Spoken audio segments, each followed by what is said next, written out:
Welcome back students, here I am with your third chapter of English, The Perfect Palace. So let's start reading.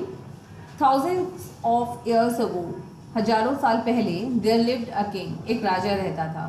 His people loved him since he looked after their needs well. वहाँ के जो उस राज्य के जो लोग थे वो राजा को बहुत प्यार करते थे. क्यों? क्योंकि राजा उनकी सभी ज़रूरतों का बहुत अच्छे से ध्यान रखता था. At the end of every month, हर महीने के लास्ट में जब मंथ ओवर होता है, he would invite some noble man of his kingdom to think about his work and advise him. वो अपने राज्य के कुछ लोगों को बुलवाता और वहाँ पर क्या करता, उनसे एडवाइस लेता अपने काम के बारे में कि जो काम चल रहा है राज्य में वो कैसा चल रहा है, या आप मुझे एडवाइस कीजिए कि उसमें क्या चेंजेस होने चाहिए. The king built many things. राजा ने बहुत सारी चीज़ें अपने राज्य में बनवाई. Every year he would rebuild his palace and every time it looked better than before. और साथ में वो क्या करता कि हर साल वो अपना जो उसका पैलेस था, महल था, उसको दोबारा बनवाता और हर बार उसका जो पैलेस था वो पहले से ज़्यादा खूबसूरत दिखाई देता था. Marvelous, unmatched, the courtier would praise and king would feel happy.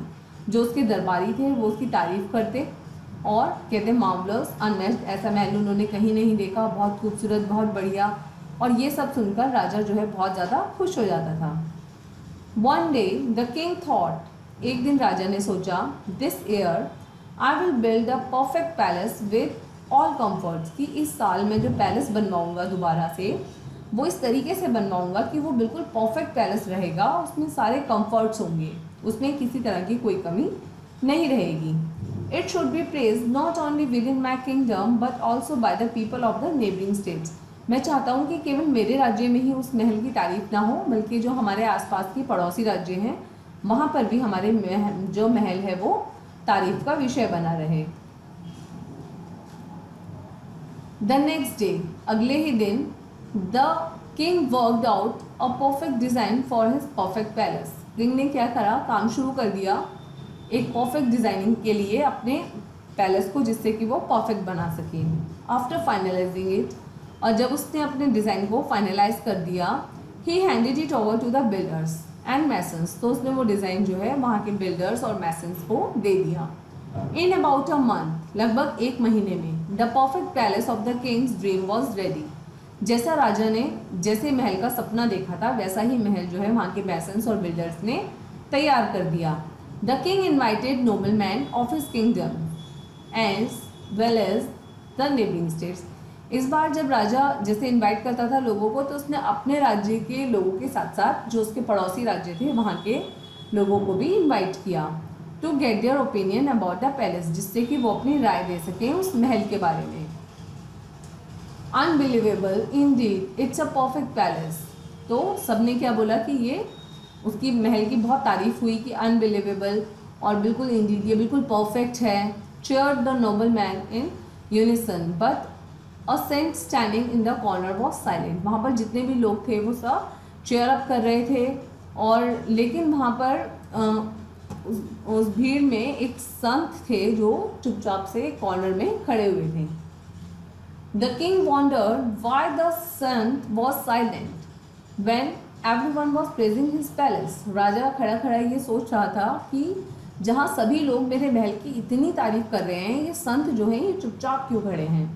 He walked up to the Sant and said, वो कहाँ गया, संत के पास में गया और उसने क्या कहा, Please tell, O saint, why you are silent. ये संत प्लीज़ मुझे बताइए आप इतने चुपचाप क्यों हैं. Is my palace not perfect, क्या आपके हिसाब से मेरा जो पैलेस है वो परफेक्ट नहीं है. द सेंट रिप्लाइड, तो सेंट ने क्या किया, उनकी बात को आंसर किया. इन अ काम वॉइस, बहुत ही शांति से, बहुत ही धीमी आवाज़ में. Dear king, your palace is strong and will last for ever.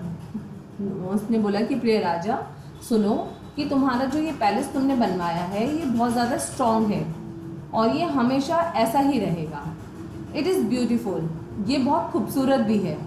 But not a perfect, लेकिन आप इसे परफेक्ट पैलेस नहीं कह सकते. Since the people living in it are mortals, जब तक कि यहाँ पर रहने वाले जो लोग हैं वो परमानेंट नहीं है, यानी कि वो मॉर्टल्स हैं. मॉर्टल मीन्स जो जन्म लेते हैं और उनकी मृत्यु भी होती है। दे आर नॉट परमानेंट, यहाँ इस महल में रहने वाले जो लोग हैं वो परमानेंट नहीं हैं। Your palace will be live for ever, आपका पैलेस हमेशा ऐसे ही रहेगा। But not the people in it, लेकिन यहाँ पर रहने वाले जो लोग हैं वो ऐसे नहीं रहेंगे। कल को वो बुजुर्ग भी होंगे, फिर उनकी मृत्यु भी होगी, बीमार भी होंगे। That is why I am silent, इसलिए मैं साइलेंट हूँ। Man is born with empty hands and so does he die, जब एक मनुष्य का जन्म होता है तो वो खाली हाथ आता है, और जब उसकी मृत्यु होती है तभी भी वो खाली हाथ ही चला जाता है। The king thank the son for his wise words and never tried to build a perfect palace again. उसके बाद में राजा ने थैंक यू किया, सन को उनका शुक्रिया अदा किया, और वो इस बात को समझे कि आप किसी भी चीज़ को, किसी घर को बिल्कुल परफेक्ट आप उसको नहीं बना सकते, क्योंकि आप कुदरत के नियम जो है उनको नहीं बदल सकते। और फिर उसके बाद उन्होंने अपना जो पैलेस है उसको रिबिल्ड तो किया, लेकिन उसको कभी भी परफेक्ट बनाने की कोशिश नहीं की। इसके साथ ही आपकी जो स्टोरी है वो फिनिश होती है। आई होप आपको अच्छी लगी होगी। इसकी एक्सरसाइज बहुत जल्दी डन करके आपके पास सेंड कर दी जाएंगी, उनको आप नोट कीजिए अपने नोटबुक्स में और लर्न कीजिए। अगर आपको कोई प्रॉब्लम आती है चैप्टर करते time, please contact me. Thank you.